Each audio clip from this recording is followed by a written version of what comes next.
இப்போ நம்ம காற்றை பத்தி படிச்சுக்கிட்டு இருந்தோம் பாத்தீங்களா? காத்துக்கு எத்தனை பெயர்கள் தெரியுமா? தெரியுமா? தெரியுமா? இன்னும் என்ன பேர்லாம் இருக்கு காத்துக்கு சொல்லுங்க பார்க்கலாம். தெரியும் அப்படின்னு அஜாக்கிரதைன்னு சொல்லியாச்சு. எத்தனை பேர் இருக்கு? காற்றுக்குத்தான் எத்தனை பெயர்கள் சொல்லுங்க பார்க்கலாம். தெற்கிலிருந்து வீசும் மத்திய காத்து. தெற்கிலிருந்து வீசுவது தென்றல் காற்று. வடக்கிலிருந்து வீசுவது வாடை காற்று. கிழக்கிலிருந்து வீசுவது கொண்டல் காற்று. மேற்கிலிருந்து வீசுவது மேலை காற்று. 6 கிலோமீட்டர் வேகத்துக்குள்ள வீசுற காத்துக்கு பேரு மென் காற்று.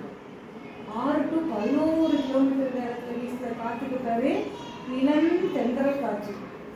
12 இருந்து 19 கிலோமீட்டர் வேகத்துல வீசுற காத்துக்கு பேரு தென்றல் காற்று. 20 to 29 கிலோமீட்டர் வேகத்துல வீசுற காத்துக்கு புழுதி காற்று. 30 to 39 கிலோமீட்டர் வேகத்துல வீசுற காத்துக்கு பேரு ஆடிக்காற்று. 100 கிலோமீட்டர் வேகத்துல வீசுற காற்றுக்கு பேரு கடுங்காற்று. 101 இருந்து 120 கிலோமீட்டர் வேகத்துல வீசுறது பேர் தான் என்னது?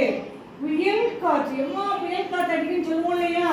அது எத்தனை கிலோமீட்டர்? 101 இருந்து 120 கிலோமீட்டர் வரைக்கும் வீசுற காத்துக்கு புயல் காற்று. 120க்கு மேல எப்படிக்கான காற்று வீசுதோ அது காற்றுக்கு பேர் என்னது? சூறாவளி காற்று. என்ன காற்று?